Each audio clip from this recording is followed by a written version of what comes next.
आज हम एक ऐसी हकीकत की गहराई में उतरने वाले हैं जो फिलाडेल्फिया के एक हिस्से में फैल रही है। ये संकट एक नए और बहुत ही विनाशकारी ड्रग की वजह से पैदा हुआ है। ये शब्द किसी हॉरर फिल्म के नहीं हैं। ये फिलाडेल्फिया के केंसिंगटन की ज़मीनी हकीकत है। एक ऐसी सच्चाई जिसे देखकर यकीन करना भी मुश्किल हो जाता है। तो चलिए पहले हिस्से में देखते हैं फिलाडेल्फिया की इस छिपी हुई हकीकत को। सोचिए, एक तरफ तो वो फिलाडेल्फिया है जिसे हम सब जानते हैं, अमेरिकी आज़ादी का गढ़, मशहूर यूनिवर्सिटीज़ वाला शहर, और उसी शहर में बस कुछ ही मिनट की दूरी पर केंसिंगटन है। ये सिर्फ दो अलग अलग दुनियाएं नहीं हैं। ये दिखाता है कि हमारी व्यवस्था कितनी बुरी तरह नाकाम हो चुकी है। अब आते हैं दूसरे हिस्से पर। आखिर ये ज़ोंबी ड्रग है क्या भला? क्या चीज़ है जो इतना बड़ा संकट पैदा कर रही है, और ये इतनी खतरनाक क्यों मानी जा रही है? देखिए, ये जो संकट है ना, ये कोई रातों रात नहीं खड़ा हो गया। इसकी जड़ें बहुत गहरी हैं। हजारों साल पहले अफीम को दवा की तरह इस्तेमाल किया जाता था। फिर धीरे धीरे ये एक हथियार बन गया, और आज फेंटानल के बाद श्रैंक इस कहानी का सबसे नया और शायद सबसे डरावना चैप्टर है। तो ये ट्रैंक है क्या असल में? ये दो बहुत ही खतरनाक चीज़ों का एक कॉकटेल है। एक तो है फेंटेनल, जो पहले से ही जानलेवा है, और दूसरा है ज़ाइलाज़ीन। ज़ाइलाज़ीन मतलब ये वो दवा है जो घोड़ों जैसे बड़े जानवरों को शांत करने के लिए दी जाती है। अब अंदाज़ा लगाइए कि जब ये दोनों मिलते हैं तो इंसानी शरीर का क्या हाल होता होगा। इसको ज़ॉम्बी ड्रग क्यों कहते हैं? इसका जवाब इसके असर में छिपा है। ये इंसान को एक ऐसी बेहोशी की हालत में पहुंचा देती है जहां उसे अपने आसपास का कुछ भी पता नहीं चलता।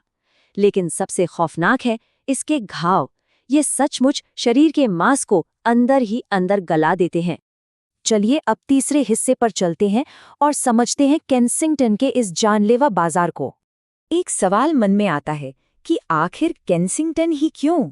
अमेरिका इतना बड़ा देश है, तो फिर एक ही इलाका इस तरह के खुले ड्रग मार्केट का सेंटर कैसे बन गया? असल में ये एक ऐसा दलदल है जिससे बाहर निकलना लगभग नामुमकिन है। लोग पहले तो सस्ती और असरदार ड्रग्स के चक्कर में यहाँ खींचे चले आते हैं, लेकिन एक बार जब वो नशे के आदी हो जाते हैं तो यहीं फंसकर रह जाते हैं। और फिर शुरू होता है गरीबी, जुर्म और निराशा का एक कभी न खत्म होने वाला सिलसिला। चौथा हिस्सा उन लोगों के बारे में है जो इस पूरे संकट में पीछे छूट गए हैं। 1400 ये सिर्फ एक नंबर नहीं है, ये 1400 जिंदगियां हैं जो सिर्फ एक साल में फिलाडेल्फिया में खत्म हो गईं।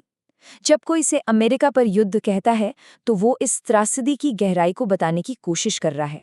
और इन्हीं में से एक कहानी है 34 साल के जॉन की। वो कहते हैं, मैंने मान लिया है कि यही चीज मुझे मार डालेगी। सोचिए, ये शब्द उस बेबसी को दिखाते हैं जो केंसिंगटन की सड़कों पर हर रोज जी जाती है। एक ऐसी हालत जहां इंसान मदद की उम्मीद भी छोड़ देता है। और सबसे ज्यादा दुख की बात तो ये है कि जॉन ने मदद मांगने की कोशिश भी की थी, एक बार नहीं 15 बार। लेकिन हमारा जो हेल्थ सिस्टम है वो इस नई चुनौती के लिए बिल्कुल भी तैयार नहीं है। अस्पतालों को, डॉक्टर्स को खुद नहीं पता कि ट्रैंक के विड्रॉल से कैसे निपटा जाए। और फिर यह एहसास कि वे हमें इंसान की तरह देखते ही नहीं। ये सिर्फ जॉन की भावना नहीं है। केंसिंगटन की सड़कों पर रहने वाले कई लोगों को यही लगता है कि समाज ने उन्हें न सिर्फ ठुकरा दिया है बल्कि इंसान समझना भी बंद कर दिया है। तो अब आते हैं आखिरी हिस्से पर, एक ऐसी व्यवस्था पर जो पूरी तरह से चरमरा गई है। सवाल यही है कि दुनिया के सबसे अमीर और ताकतवर देशों में से एक में ऐसा कुछ इतने बड़े पैमाने पर हो कैसे रहा है? देखिए, इस संकट की कोई एक वजह नहीं है।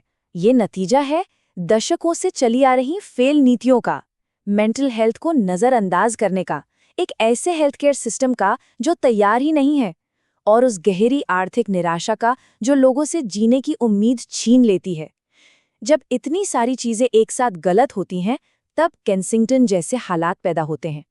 ये शब्द एक ऐसे नौजवान के हैं जिसने इस तबाही को बहुत करीब से देखा है। वो कहता है कि ढलान पर सब कुछ बहुत तेजी से जाता है और अपनी जिंदगी में सब कुछ और हर किसी को खो देना बहुत आसान है। ये शब्द हमें याद दिलाते हैं कि ये रास्ता कितनी तेजी से इंसान से सब कुछ छीन लेता है, और हमें सोचने पे मजबूर करते हैं कि इस ढलान को रोकने के लिए क्या किया जा सकता है, इससे पहले कि और जानें इसमें गुम हो जाएं।